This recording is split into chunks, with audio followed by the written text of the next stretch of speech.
Dans le silence de votre chambre, au milieu de la lutte que nul ne voit, il existe une lassitude profonde que les mots peinent à décrire. C'est le poids des promesses brisées, des résolutions qui s'évanouissent à l'aube et de cette chaîne invisible qui semble se resserrer à chaque tentative de libération. Vous avez peut-être cru que la volonté était la clé, que la discipline était la réponse, pour finalement vous retrouver face au même mur, au même échec, avec un sentiment de honte plus profond encore. Sachez-le, votre présence ici n'est pas le fruit du hasard. C'est la réponse à un cri silencieux de votre âme, un rendez-vous divinement orchestré pour celui ou celle qui a épuisé ses propres ressources et qui, au plus profond de son être, aspire à une intervention qui le dépasse. Ce que vous allez entendre n'est pas une nouvelle stratégie humaine, mais la révélation d'un principe spirituel, une vérité ancienne capable de déverrouiller ce que la force seule ne peut briser. Préparez maintenant votre esprit et votre cœur à entrer dans un sanctuaire de prière, un espace sacré où la transformation devient possible. Mettez de côté le bruit du monde extérieur, les voix du doute et de la condamnation qui ont si longtemps résonné dans vos pensées. Ce qui vous est proposé n'est pas une formule magique, mais un cheminement, un protocole divin conçu pour vous, aligné avec la puissance de restauration de Dieu. C'est une invitation à déposer le fardeau de vos efforts infructueux au pied de la croix et à recevoir une force qui n'est pas la vôtre. Permettez à l'espérance de renaître, non pas fondée sur vos capacités, mais sur la fidélité de celui qui a promis de rendre libres les captifs. Ce voyage est sur le point de commencer, et chaque mot, chaque prière, sera une pierre posée pour bâtir l'édifice de votre nouvelle vie. Accueillez ce moment avec révérence, car il est le seuil de votre délivrance. Père éternel, Dieu Tout-Puissant, Créateur des cieux et de la terre, je me présente devant ton trône de grâce, non pas par ma propre justice, car je n'en ai aucune, mais au nom de ton Fils bien-aimé, Jésus-Christ.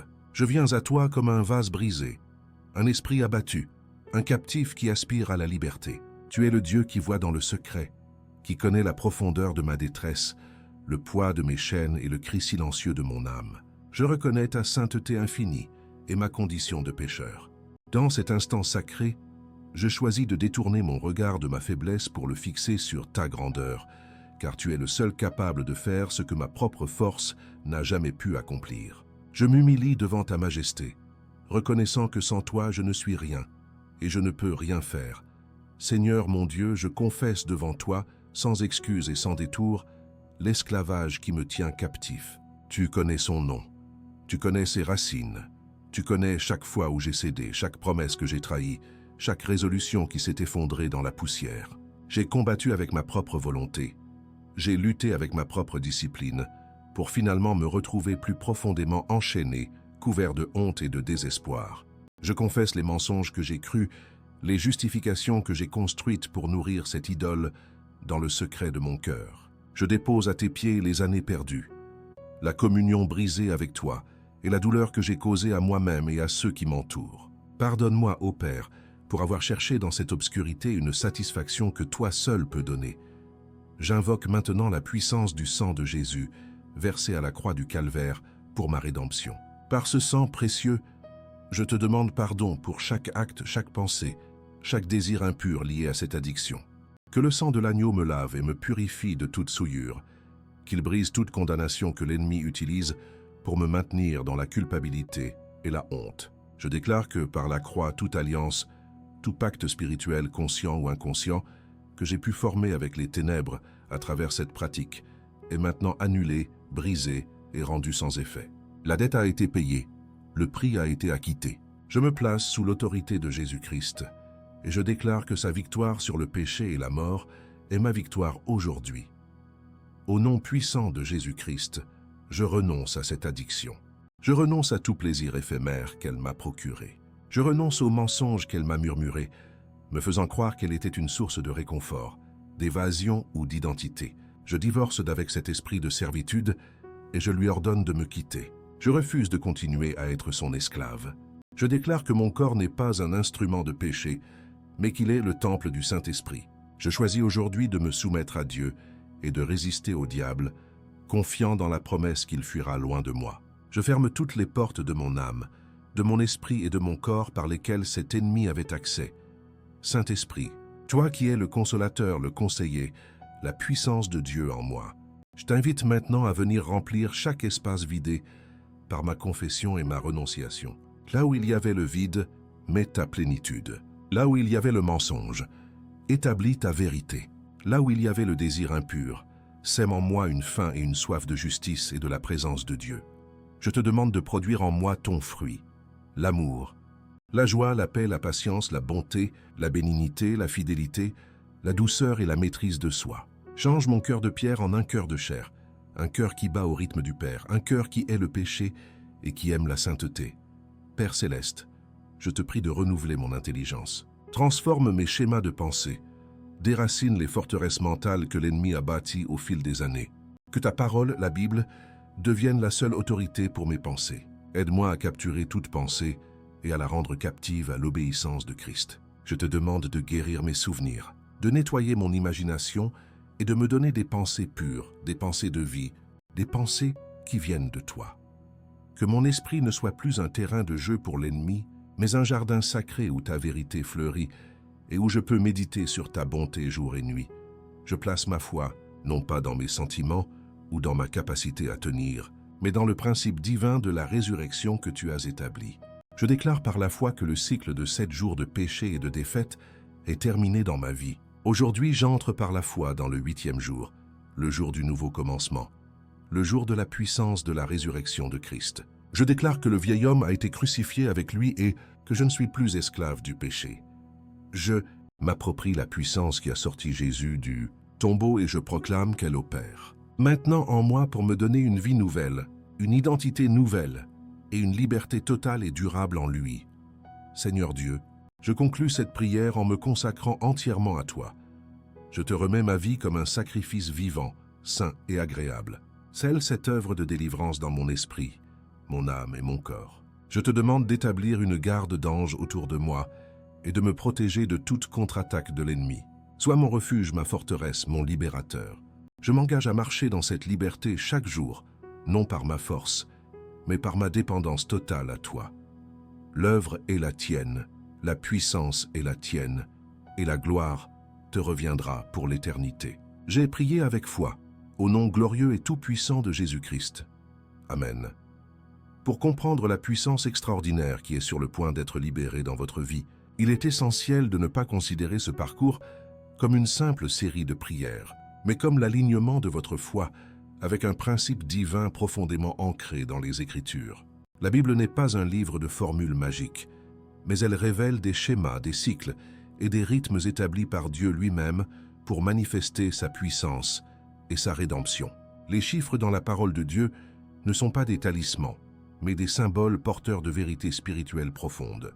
En vous engageant dans ce protocole de 8 jours, vous ne faites pas que réciter des mots, vous synchronisez le temps de votre délivrance avec le calendrier de l'éternité, choisissant de marcher au pas de la méthode divine plutôt qu'au rythme de la volonté humaine. Le chiffre 7 est omniprésent dans la Bible et il porte une signification constante et puissante, celle de la perfection, de l'achèvement et de la plénitude divine. Le récit de la création culmine au 7e jour, lorsque Dieu se repose, contemplant son œuvre achevée et parfaite. Ce jour devient le sabbat, un sceau de complétude. De même, le cycle de la semaine est de 7 jours. Les fêtes de l'Éternel sont structurées autour du chiffre 7, et le livre de l'Apocalypse est rempli de 7 sceaux, 7 trompettes et 7 coupes. Le chiffre 7 représente un cycle complet, une œuvre menée à son terme. Dans le contexte de votre lutte, il symbolise également le cycle parfait et achevé de votre esclavage, une routine de péché et de regrets qui a tourné en boucle, semaine après semaine, année après année, atteignant une forme de perfection dans sa capacité à vous retenir captif.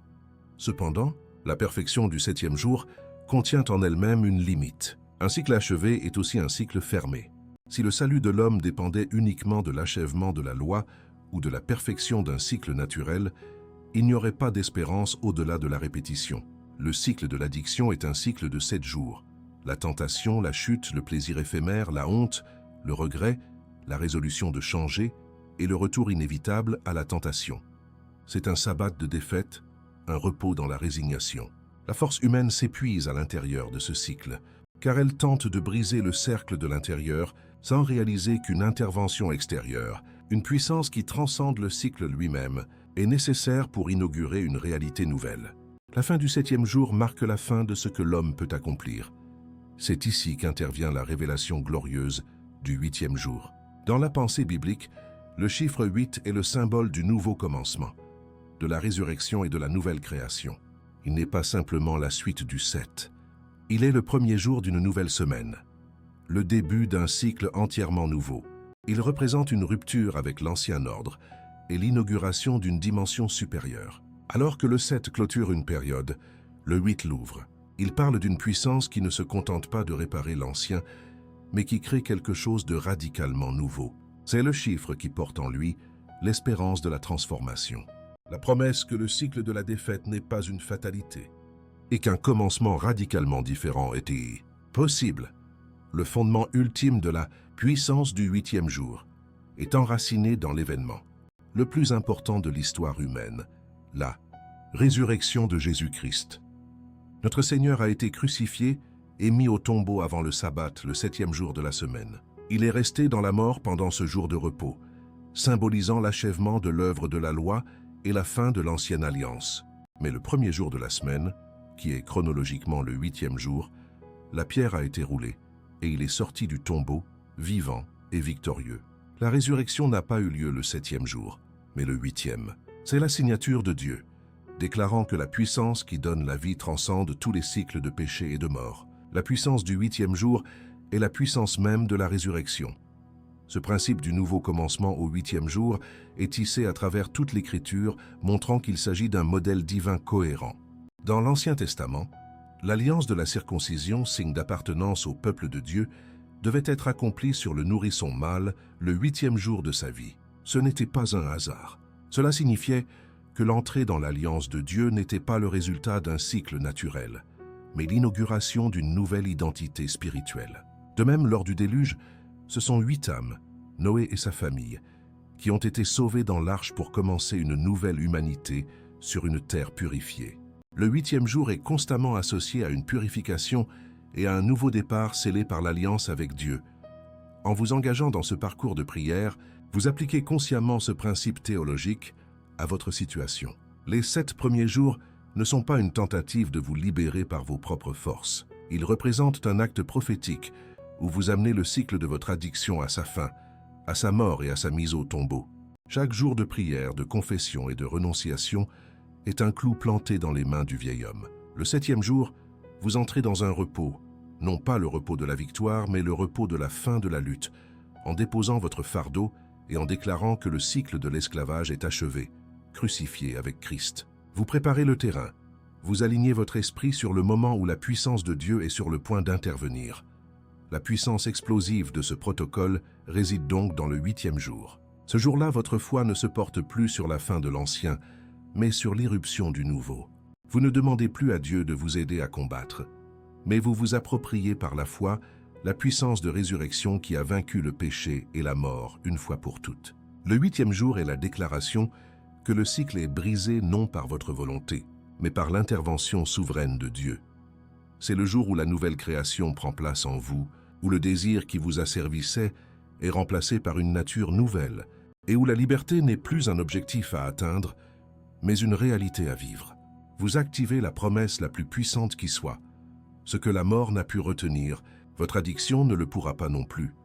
Le secret de la véritable délivrance ne réside pas dans l'intensité de la volonté humaine, mais dans la compréhension et l'alignement avec une clé spirituelle cachée, un principe divin qui gouverne la transformation. Dieu n'opère pas au hasard. Il a tissé dans la trame de sa création et de sa révélation des rythmes et des schémas qui sont des portails pour sa puissance. Tandis que l'homme s'épuise à combattre les symptômes avec des stratégies terrestres, Dieu invite ses enfants à découvrir les mécanismes célestes qu'il a lui-même établis. La clé n'est pas une nouvelle technique, mais une ancienne vérité. Pour briser un cycle terrestre, il faut s'aligner sur un calendrier céleste. Ce protocole de 8 jours est précisément cet alignement, une invitation à cesser de lutter pour entrer dans le flux de l'action souveraine de Dieu. Au cœur de ce principe se trouve la symbolique sacrée des nombres, qui dans la Bible ne sont jamais de simples chiffres, mais des porteurs de sens profonds. Le nombre 7 est le sceau de la perfection et de l'achèvement divin. En 7 jours, Dieu acheva l'œuvre de la création, et le 7e jour fut consacré comme un jour de repos, un mémorial de la plénitude et de la complétude. Ce même chiffre structure le temps et les ordonnances divines. Cependant, dans le domaine de la chute, ce principe de perfection peut être perverti. Le cycle de l'addiction est lui aussi un cycle de 7 jours, une routine parfaite de défaite qui s'est achevée et perfectionnée dans sa capacité à maintenir une âme captive, l'amenant à son propre sabbat de désespoir, un repos dans la résignation et l'échec. Si le 7 représente un cycle achevé, il est aussi par nature un cycle fermé. Il n'y a rien au-delà de la perfection d'un système. C'est là qu'intervient la puissance transcendante du nombre 8. Le 8e jour n'est pas simplement le jour qui suit le 7e. Il est le premier jour d'une nouvelle semaine, le commencement d'un cycle entièrement nouveau. Il symbolise la rupture, la résurrection et la nouvelle création. Il représente une puissance qui ne se contente pas de réparer l'ancien, mais qui le remplace par quelque chose de radicalement nouveau, qui n'a jamais existé auparavant. Le 8 est le chiffre de la grâce qui brise la loi du péché et de la mort, le chiffre du commencement qui suit la fin de toutes les ressources humaines, le fondement inébranlable de la puissance du 8e jour et la résurrection de Jésus-Christ. Il fut crucifié, mourut et fut mis au tombeau avant le sabbat, le 7e jour. Pendant ce jour de repos, il gisait mort, accomplissant et achevant l'œuvre de la loi et la condamnation qu'elle portait. Mais le premier jour de la semaine, le 8e jour symbolique, la puissance de Dieu a envahi le tombeau, a défié les lois de la nature et de la mort et a ramené Christ à la vie. La résurrection est un événement du 8e jour, la proclamation éternelle de Dieu que sa puissance de vie est supérieure à tout cycle de mort et d'achèvement. C'est cette puissance, la puissance de la résurrection, qui est la clé de votre libération. Ce modèle divin du 8e jour comme source de nouvelle vie et d'alliance est confirmé à travers les Écritures. L'alliance de la circoncision, signe d'appartenance au peuple de Dieu dans l'Ancien Testament, devait être pratiquée sur l'enfant mâle le 8e jour de sa vie. Cet acte signifiait que son identité n'était pas simplement le produit d'un cycle naturel de 7 jours, mais le résultat d'une intervention divine qui l'introduisait dans une nouvelle réalité spirituelle. De même, lors du jugement du déluge, ce sont 8 âmes qui furent sauvées dans l'arche pour inaugurer une nouvelle humanité sur une terre purifiée, démontrant que le nouveau départ de Dieu est toujours scellé par le principe du 8. Lorsque vous vous engagez dans ce parcours de prière, vous activez prophétiquement ce principe dans votre vie. Les 7 premiers jours ne sont pas une tentative de vous libérer par vos propres forces. Au contraire, ils sont un processus délibéré pour amener le cycle de votre addiction à sa fin, à sa crucifixion. Chaque jour de confession et de renonciation est un pas vers le tombeau, où vous acceptez la mort du vieil homme. Le 7e jour, vous entrez dans le repos de la fin de la lutte, non pas parce que vous avez gagné, mais parce que vous avez tout abandonné au pied de la croix, déclarant le cycle de l'esclavage achevé et prêt à être enseveli. Le basculement se produit au 8e jour. Ce jour-là, votre foi ne se concentre plus sur la mort au péché, mais sur la vie nouvelle en Christ. Vous ne demandez plus la force de combattre, mais vous vous appropriez par la foi la puissance de résurrection qui a déjà tout vaincu. C'est un acte de réception pure. La liberté qui se manifeste n'est pas le résultat de vos prières des 7 jours précédents, mais la conséquence directe de l'œuvre de Christ, rendue accessible par votre foi. Le 8e jour, vous cessez de regarder le tombeau de votre passé et vous vous tournez vers le trône de la grâce, d'où découle une vie nouvelle. La clé spirituelle cachée est donc celle-ci. La libération durable n'est pas un événement que l'on force, mais une saison divine dans laquelle on entre. C'est l'échange de votre chronologie de défaite contre le calendrier de la rédemption de Dieu. En marchant à travers ces 8 jours, vous quittez le cycle fermé de la répétition humaine pour entrer dans la dimension ouverte de la résurrection divine. La promesse n'est pas que vous serez assez fort, mais que la puissance qui a vaincu la mort est infiniment plus forte que la chaîne qui vous retient. Votre rôle est de vous aligner par la foi. Le sien est de manifester la nouvelle création qu'il a promise. Pour que ce protocole spirituel porte le fruit de la liberté durable, il est impératif de l'aborder non comme un rituel religieux, mais comme un rendez-vous divin sacré.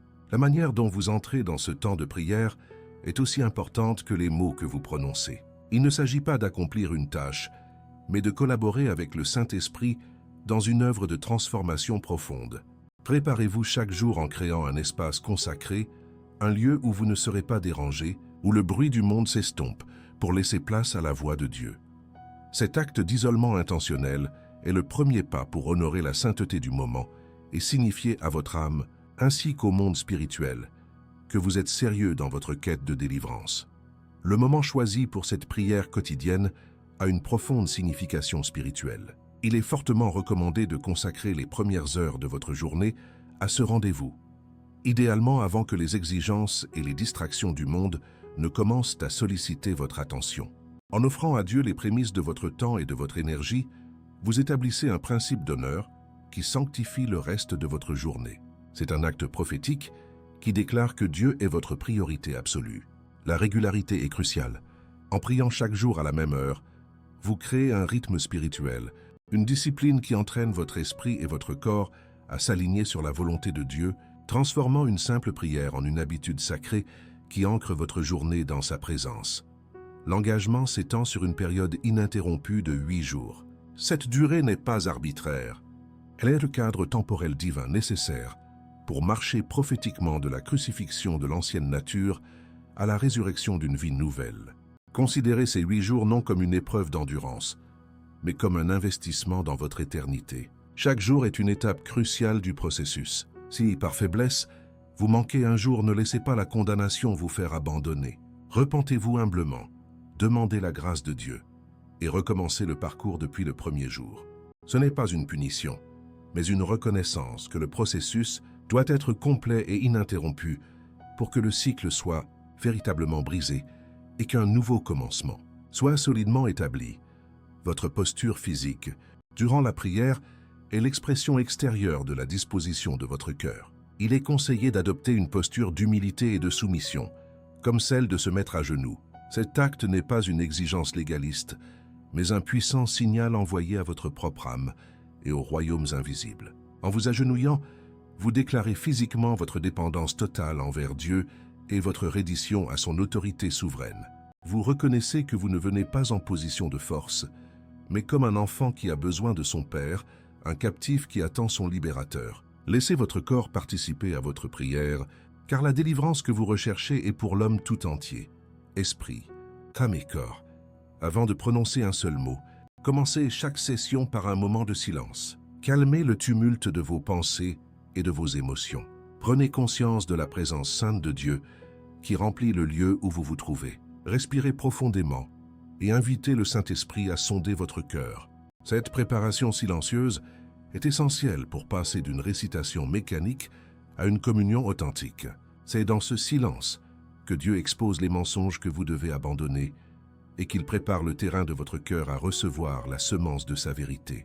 Ne précipitez pas ce moment. C'est la fondation sur laquelle la puissance de vos paroles déclarées sera construite. Lorsque vous commencez à prier, comprenez que vos paroles ne sont pas des supplications incertaines, mais des déclarations de foi, basées sur l'œuvre accomplie de Christ. Prononcez chaque phrase à voix haute, avec conviction et autorité. Le fait de parler à voix haute engage votre être tout entier et proclame la vérité de Dieu dans l'atmosphère spirituelle, faisant taire les voix du doute et de l'accusation.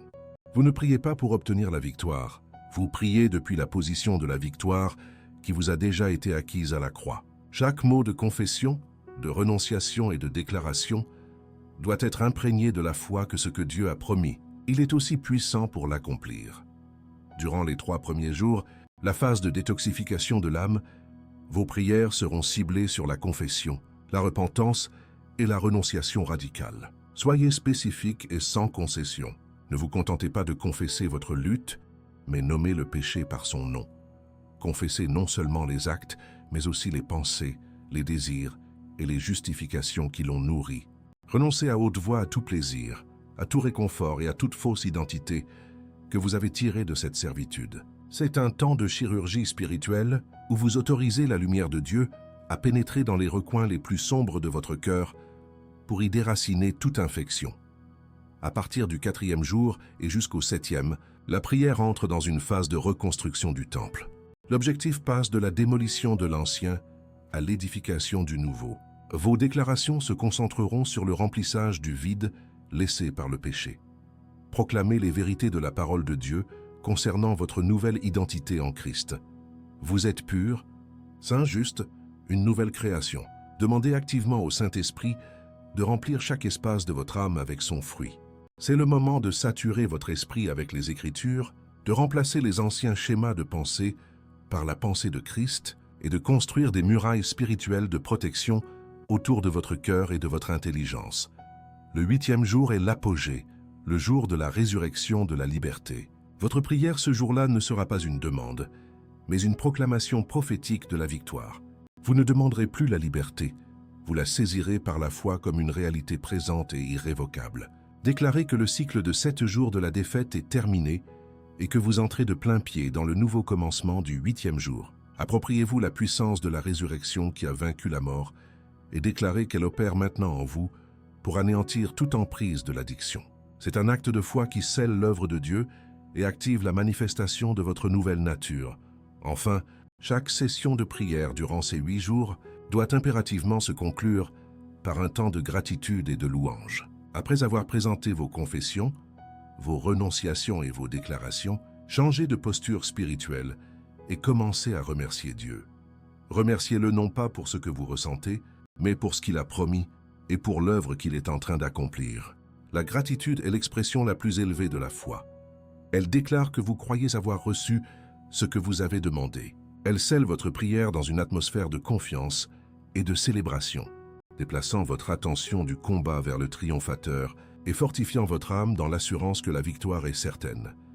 Le premier jour de ce parcours sacré n'est pas une expérience de soulagement, mais un choc de lumière divine. En prononçant les premières paroles de confession, vous invitez la sainteté de Dieu dans les recoins les plus sombres de votre être, là où les mensonges et les justifications se sont confortablement installés depuis des années.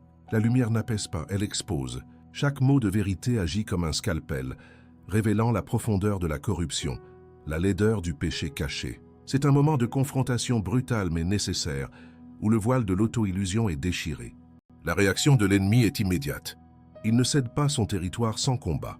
Et la première prière est une déclaration de guerre qui déclenche une résistance spirituelle intense, vous faisant sentir la réalité de la bataille dans laquelle vous venez de vous engager. Le deuxième jour est souvent marqué par une crise de manque spirituel aiguë et douloureuse. Votre âme, habituée depuis si longtemps à chercher son réconfort, son évasion ou sa satisfaction dans la substance ou le comportement addictif, crie son désarroi.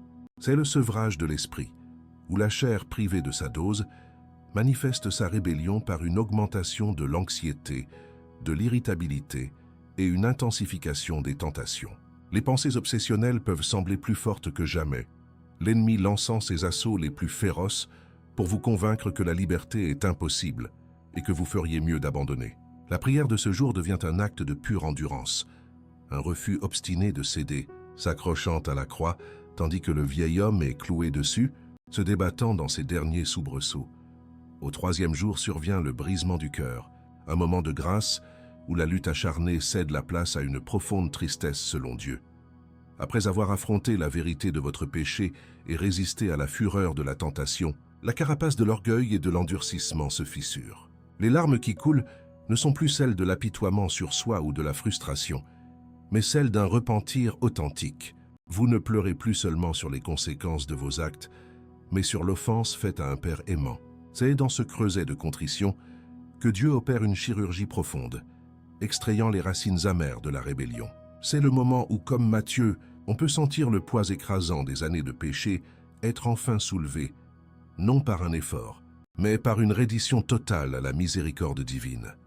Le 4e jour inaugure la phase de reconstruction, souvent caractérisée par un silence nouveau et fragile, qui s'installe après la tempête émotionnelle.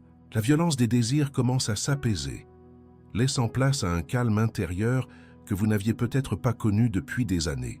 L'orientation de la prière change. Elle passe de la renonciation et de la confrontation à une invitation active du Saint-Esprit. Vous commencez à lui demander de venir remplir chaque espace vidé, de sanctifier chaque chambre de votre âme. C'est une journée d'apprentissage, où l'on découvre comment habiter ce silence sans chercher à le combler par une nouvelle distraction, mais en le consacrant comme un espace sacré pour la présence de Dieu. Le 5e jour, un changement miraculeux s'opère dans les appétits de votre cœur. La faim dévorante pour l'objet de votre addiction commence à être supplantée par une faim nouvelle et croissante pour les choses de Dieu. La prière, qui pouvait sembler un devoir ardu les premiers jours, devient une source de vie et de nourriture spirituelle. Un désir spontané d'ouvrir la Bible, non par discipline mais par attrait, émerge. L'écoute d'une louange peut toucher votre esprit d'une manière nouvelle et profonde. C'est la preuve tangible que le Saint-Esprit s'est à l'œuvre, reconstruisant le temple intérieur et réalignant vos affections sur ce qui est pur, vrai et éternel.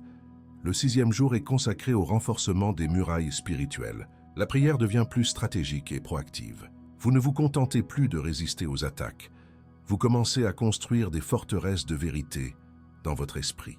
Chaque déclaration des promesses de Dieu concernant votre nouvelle identité en Christ est une pierre ajoutée à la muraille de votre intelligence. Vous apprenez à exercer l'autorité qui vous a été donnée, à capturer les pensées mensongères avant qu'elles ne prennent racine et à les soumettre à l'obéissance de Christ. Un sentiment de confiance et de force spirituelle grandit, alors que vous réalisez que vous n'êtes plus une victime passive, mais un guerrier équipé pour la victoire. Le 7e jour marque l'arrivée au repos du sabbat spirituel. C'est l'achèvement du cycle. La lutte frénétique et angoissée des jours précédents s'apaise pour laisser place à une paix profonde et surnaturelle. Ce n'est pas encore la pleine manifestation de la liberté, mais c'est la fin de votre propre combat. Vous avez fait tout ce que vous pouviez faire. Vous avez confessé, renoncé, résisté et reconstruit. Maintenant, vous déposez votre fardeau au pied de la croix et vous entrez dans le repos de Dieu, confiant que l'œuvre est achevée. Le cycle de 7 jours de péché et de défaite est symboliquement clos, mis au tombeau avec Christ dans une atmosphère de sainte expectative, préparant le terrain pour le miracle du lendemain. L'aube du 8e jour se lève avec une qualité différente, chargée d'une attente prophétique. Il y a une conscience palpable dans votre esprit que ce jour n'est pas comme les autres. La prière que vous vous apprêtez à faire n'est pas une supplication angoissée, mais une proclamation de foi. C'est l'acte de se tenir devant le tombeau vide de votre passé. Non pas pour pleurer ce qui a été, mais pour accueillir ce qui est sur le point de naître. Votre cœur est positionné dans une attitude de réception, non plus pour combattre, mais pour être le témoin de l'acte souverain et puissant de Dieu, entièrement fondé sur la fidélité de sa promesse, liée au principe de la résurrection.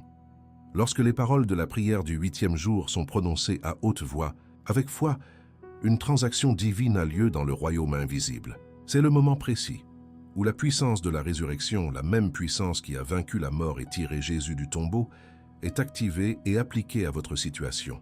Par cet acte de foi, vous vous appropriez cette puissance pour qu'elle pulvérise les chaînes de l'addiction. Ce n'est pas une simple amélioration ou une aide pour mieux gérer le problème. C'est une recréation. Vous déclarez que le vieil homme est mort et enseveli et que l'homme nouveau créé en Christ se lève pour marcher dans une nouveauté de vie. La manifestation de cette œuvre divine est d'abord intérieure par un changement radical de votre nature même. Le désir qui vous a tyrannisé pendant des années n'est plus simplement affaibli. Il est éradiqué ou même remplacé par une sainte répulsion. C'est le miracle dont témoigne Matthieu. Ce n'est pas seulement que l'envie de pécher a disparu, mais le moi qui portait ce désir semble être mort et remplacé. La liberté n'est plus un objectif à atteindre par l'effort et la vigilance constante, mais un nouvel état d'être, une nouvelle nature qui désire naturellement la sainteté comme elle désirait auparavant le péché. Au-delà du changement de comportement, l'œuvre du 8e jour scelle en vous une identité entièrement nouvelle. Les chaînes de la honte, de la culpabilité et de l'autocondamnation, qui étaient aussi solides que celles de l'addiction elle-même, sont brisées. Vous cessez de vous voir comme un toxicomane en voie de guérison ou un lutteur perpétuel pour vous saisir de votre véritable identité en Christ, un saint, un enfant de Dieu, purifié, justifié et rendu capable de vivre une vie qui lui est agréable. C'est une transformation de la pensée si profonde qu'elle recalibre toute votre perception de vous-même et de votre avenir. Enfin, le 8e jour n'est pas une ligne d'arrivée, mais une porte d'entrée. Il marque le commencement d'une marche dans la nouveauté de vie. La liberté spectaculaire qui a été obtenue par la puissance de la résurrection doit maintenant être cultivée par une relation vivante et quotidienne avec le Libérateur. Le protocole divin a fourni la percée capitale, mais c'est la communion avec le Saint-Esprit, la méditation de la parole et l'appartenance à une communauté de foi qui soutiendront et feront grandir cette liberté. vous ne marchez plus en luttant pour être libre, mais vous marchez en tant que personne libre qui apprend chaque jour à explorer les richesses de son héritage en Christ, à jamais ancré dans la puissance de ce glorieux 8e jour. La puissance de ce principe divin n'est pas une abstraction théologique, c'est une réalité vécue, une vérité qui a laissé son empreinte sur d'innombrables vies brisées, les transformant en trophées de la grâce de Dieu. Les témoignages ne sont pas de simples histoires inspirantes. Ils sont la preuve vivante que la promesse du 8e jour est fidèle et véritable. Ils sont des échos de la puissance de la résurrection, résonnant à travers le temps pour fortifier la foi de celui ou celle qui se tient aujourd'hui au seuil de sa propre délivrance. Chaque histoire de transformation est un miroir dans lequel vous pouvez voir le reflet de votre propre avenir, une carte qui atteste que le chemin que vous empruntez mène à une liberté certaine et durable. Considérez l'histoire de Matthieu, un homme qui a porté pendant 15 longues années les chaînes invisibles mais écrasantes, de la dépendance à la pornographie. Pour le monde extérieur, il était un mari, un père, un membre respectable de sa communauté, mais dans le secret, il vivait une double vie. Prisonnier d'un cycle de 7 jours de tentation, de chute, de plaisirs fugaces, suivi d'une honte dévorante, de résolutions brisées et d'un désespoir grandissant. Il avait tout essayé. Les logiciels de blocage, les groupes de soutien, les jeûnes, la discipline de fer. Chaque effort se soldait par un échec, le laissant plus profondément convaincu qu'il était un cas désespéré, une déception pour Dieu et pour sa famille. Lorsqu'il a entrepris ce parcours de 8 jours, c'était avec une foi vacillante, un dernier cri d'un homme à bout de force. Les 3 premiers jours furent une agonie. La confession à voix haute de péchés qu'il n'avait jamais osé formuler a déclenché une guerre dans son esprit. Les tentations se sont intensifiées avec une violence inouïe, comme si l'ennemi, sentant son emprise menacée, lançait toutes ses forces dans la bataille. Puis, au 3e jour, quelque chose a basculé. La lutte acharnée a cédé la place à un brisement profond. Il a pleuré pendant des heures, non pas de frustration, mais d'une tristesse sainte, pleurant l'offense faite à un Dieu d'amour. C'était le moment de la chirurgie divine, où le poids de 15 années de culpabilité a été soulevé par la miséricorde. Les jours suivants ont apporté une expérience nouvelle. Du 4e au 7e jour, un silence s'est progressivement installé dans son esprit, un calme qu'il n'avait pas connu depuis son adolescence. Le vide laissé par l'obsession a commencé à être rempli par une nouvelle faim. Pour la première fois, ouvrir sa Bible n'était plus un devoir mais un désir. Le 7e jour, il a ressenti une paix d'achèvement, non pas la fierté d'une victoire remportée, mais le repos d'un soldat qui a déposé les armes au pied de la croix, s'abandonnant entièrement à la souveraineté de son commandant. Le cycle était achevé. Le vieil homme était au tombeau. Le matin du 8e jour, il s'est réveillé différent. Les mots qu'il a utilisés pour décrire l'expérience sont un témoignage puissant de la puissance de la résurrection. Il a dit « Ce n'est pas seulement que l'envie avait disparu, c'est que le moi qui portait cette envie semblait être mort et enterré. J'avais l'impression qu'une autre personne s'était réveillée dans mon corps. La liberté n'était pas un effort de volonté, c'était un nouvel état d'être. La chose qui l'avait asservi était devenue pour lui une source de répulsion. Ce n'était pas une réforme, c'était une recréation, une manifestation tangible de la nouvelle naissance promise en Christ. Ce principe n'est pas limité à un seul type de dépendance. Pensez à Sophie, esclave pendant des années d'un trouble alimentaire, enfermée dans le cycle secret et destructeur de la boulimie. Sa vie était un cycle de 7 jours parfaitement réglé, des jours de restriction extrême, suivis d'une montée irrésistible de la compulsion, de la frénésie alimentaire en secret, de la culpabilité écrasante, de la purge, puis de la résolution solennelle de ne plus jamais recommencer. Une résolution qui tenait jusqu'à ce que le cycle recommence. Son corps et son âme étaient épuisés par cette guerre civile incessante, où la nourriture était à la fois son réconfort et son bourreau.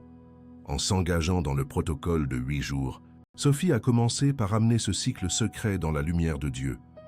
La confession des premiers jours a brisé le pouvoir que le secret exerçait sur elle. La phase de reconstruction, du 4e au 7e jour, a été cruciale. Elle a cessé de voir son corps comme un ennemi à maîtriser et a commencé à le proclamer jour après jour, comme le temple du Saint-Esprit. La faim émotionnelle qui la poussait vers la nourriture a été progressivement remplacée par une faim spirituelle pour la présence de Dieu. Le 8e jour, la compulsion qui avait dicté sa vie a été brisée.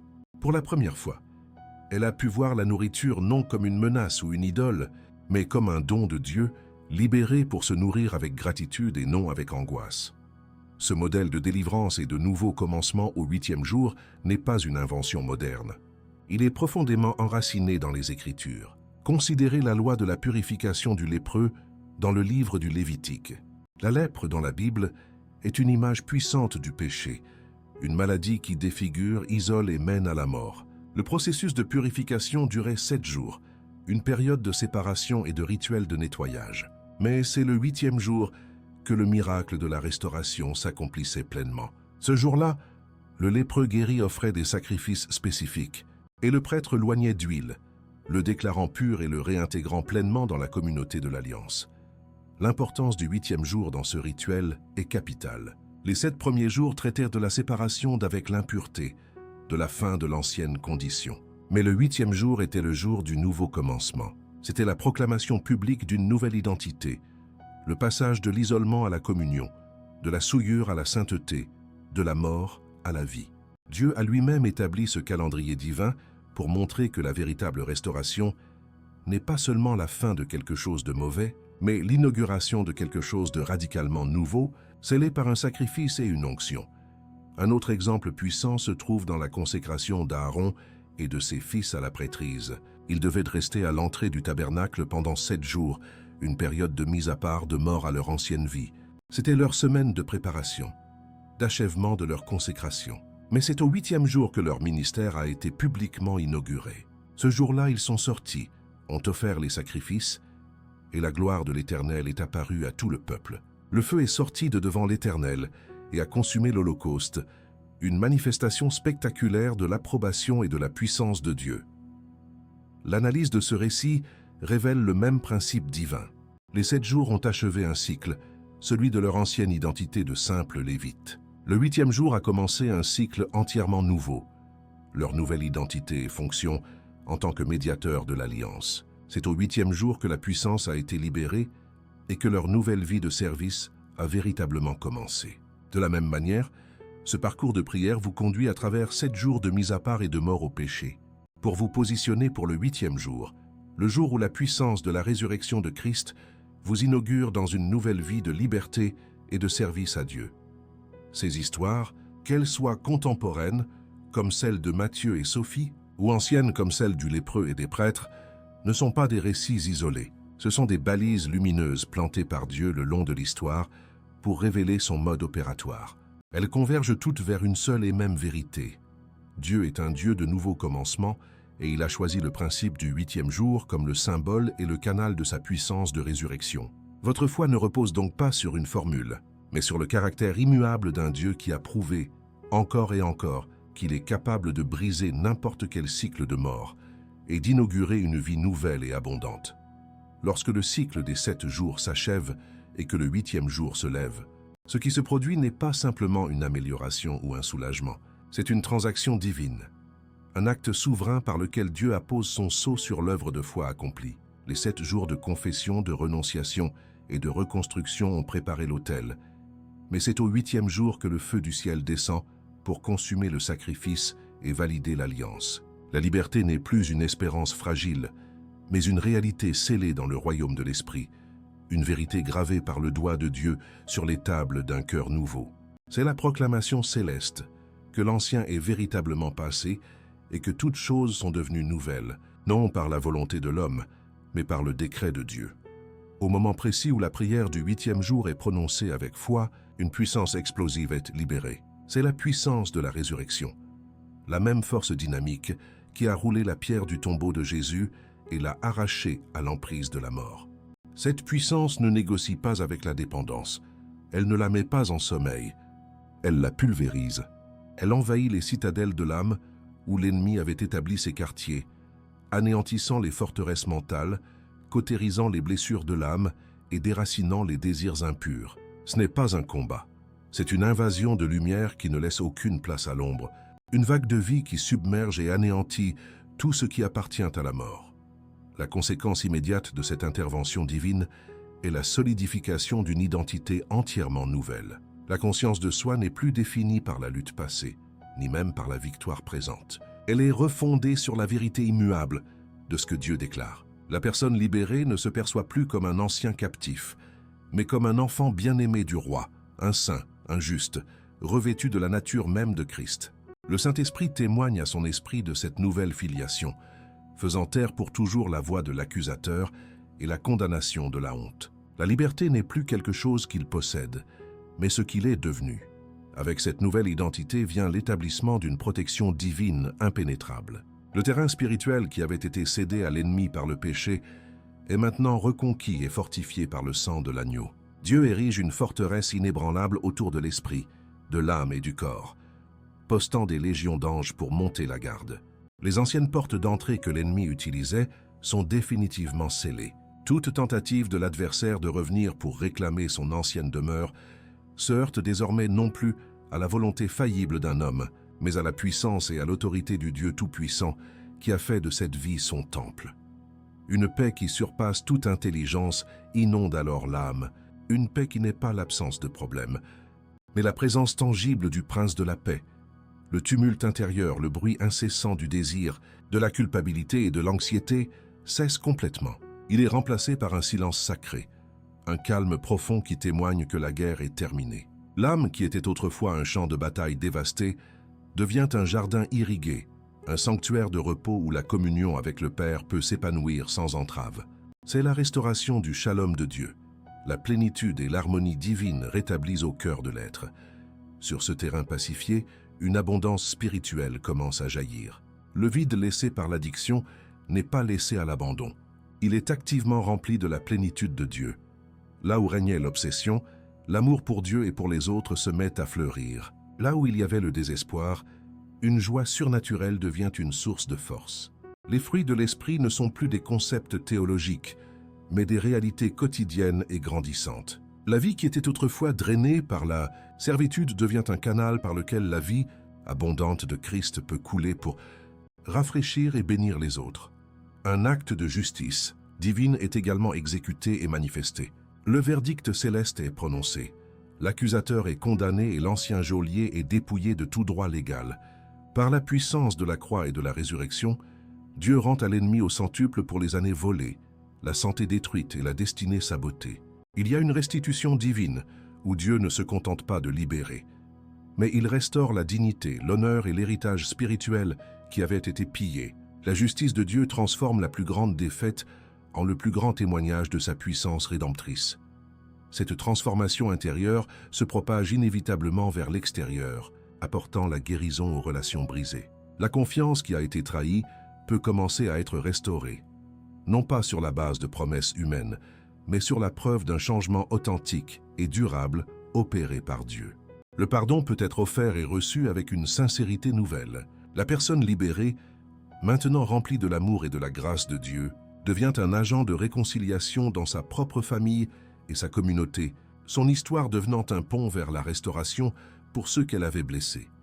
Cette liberté glorieuse n'est pas une fin en soi, c'est une consécration à un nouveau but. L'individu n'est pas simplement sauvé de quelque chose, mais il est libéré pour quelque chose. Il devient un trophée de la grâce de Dieu, un témoignage vivant et puissant de la fidélité de ses promesses. Son histoire, autrefois source de honte, est transformée en une arme puissante entre ses mains, une clé qu'il peut offrir à d'autres captifs pour ouvrir la porte de leur propre prison. La délivrance personnelle culmine en une mission divine, être une lumière dans les ténèbres et proclamer par sa vie que rien n'est impossible à Dieu. Ainsi, le 8e jour ne marque pas la fin d'une prière, mais le commencement d'une marche éternelle dans la victoire. La liberté acquise n'est pas conditionnelle. Elle n'est pas menacée par les circonstances ou les faiblesses futures, car elle n'est pas fondée sur la performance humaine, mais sur l'œuvre achevée de Christ. C'est une liberté ancrée dans la réalité immuable de la résurrection, aussi certaine que le trône de Dieu est éternel. Le cycle de la défaite est à jamais brisé. Le croyant ne marche plus en regardant en arrière avec crainte, mais en avançant avec l'assurance audacieuse d'un fils ou d'une fille du roi, à jamais libre, à jamais nouveau, à jamais scellé pour la gloire de celui qu'il a appelé des ténèbres, à son admirable lumière. Vous vous tenez maintenant à un carrefour sacré. Ce que vous venez d'entendre n'est pas simplement une information de plus à ajouter à votre collection de connaissances spirituelles. C'est une porte ouverte, une invitation personnelle du Créateur de l'univers à sortir du cycle sans fin de la défaite pour entrer dans la dimension de sa puissance de résurrection. Le chemin qui s'offre à vous n'est pas un énième programme d'auto-amélioration, mais un alignement divin. La question qui se pose à votre âme n'est pas de savoir si vous avez la force de tenir 8 jours, mais si vous avez la foi de croire que la puissance de Dieu peut vous recréer en un instant.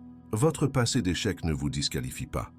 Au contraire, il vous qualifie pour recevoir une grâce que seuls ceux qui ont épuisé leurs propres ressources peuvent pleinement apprécier. Ne vous méprenez pas sur la nature de ce parcours. La puissance ne réside pas dans le chiffre 8, ni dans la récitation mécanique de prière. Elle réside dans le principe divin que ce chiffre représente la vérité que la mort n'est jamais le dernier. Mot pour Dieu. Votre rôle durant ces 8 jours n'est pas de gagner votre liberté par la perfection de votre discipline, mais de positionner votre cœur par la foi pour recevoir la liberté qui a déjà été gagnée pour vous à la croix.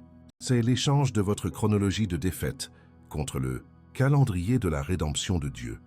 C'est cesser de lutter avec vos propres mains pour ouvrir vos mains et recevoir le don gratuit et immérité de la nouvelle naissance. Peut-être qu'une voix en vous murmure encore le poison du doute, vous rappelant chaque promesse brisée, chaque résolution effondrée. C'est la voix de l'ennemi, le geôlier qui craint de perdre son prisonnier. Il veut que vous regardiez à votre faiblesse, mais Dieu vous demande de regarder à sa force. Il veut que vous vous souveniez de vos échecs, mais Dieu vous demande de vous souvenir de la résurrection. L'histoire de Matthieu n'est pas une anomalie. Elle est la norme pour ceux qui osent prendre Dieu au mot. Votre foi n'a pas besoin d'être grande comme une montagne. Une foi de la taille d'une graine de sénévé, plantée dans le sol fertile de la promesse de Dieu, est suffisante pour déplacer la montagne de votre addiction. Le temps de la décision est maintenant. Ne laissez pas ce moment sacré s'évaporer dans l'indécision de demain. L'ennemi se nourrit de la procrastination. Aujourd'hui, si vous entendez sa voix, n'endurcissez pas votre cœur. Prenez un engagement solennel devant Dieu. Marquez ces 8 jours sur votre calendrier non comme une contrainte, mais comme votre rendez-vous avec le destin, votre passage de la mort à la vie. Préparez votre sanctuaire de prière. Faites taire le bruit du monde. Présentez-vous devant le trône de la grâce avec une sainte détermination, sachant que le ciel tout entier retient son souffle, prêt à célébrer le retour d'un enfant prodigue dans la maison du Père. Imaginez un instant la vie qui vous attend de l'autre côté de cet engagement. Imaginez vous réveiller le matin sans que la première pensée soit celle de la honte ou de la peur de la tentation. Imaginez regarder dans le miroir et voir non plus un captif, mais un enfant de Dieu pur, libre et rempli d'un but divin. Imaginez des relations restaurées, une confiance reconstruite et votre histoire, autrefois source de douleur, devenir une source d'espérance pour d'autres. Ce n'est pas un rêve inaccessible, c'est la réalité promise à ceux qui choisissent de marcher sur le chemin du 8e jour, le chemin de la nouvelle création en Jésus-Christ. Que la grâce et la paix de Dieu le Père vous enveloppent maintenant. Que le courage du lion de Juda rugisse en vous et fasse taire toute voix de peur. Que la puissance du Saint-Esprit, qui a ressuscité Christ d'entre les morts, commence à vivifier votre corps mortel et à vous préparer pour l'œuvre de libération qu'il est sur le point d'accomplir. Votre cycle de 7 jours de défaite est terminé. L'aube de votre 8e jour, le jour de votre nouveau commencement, est sur le point de se lever. Entrez dans ce parcours avec foi, car votre liberté n'est pas une possibilité, mais une certitude divine. Votre nouvelle vie commence maintenant.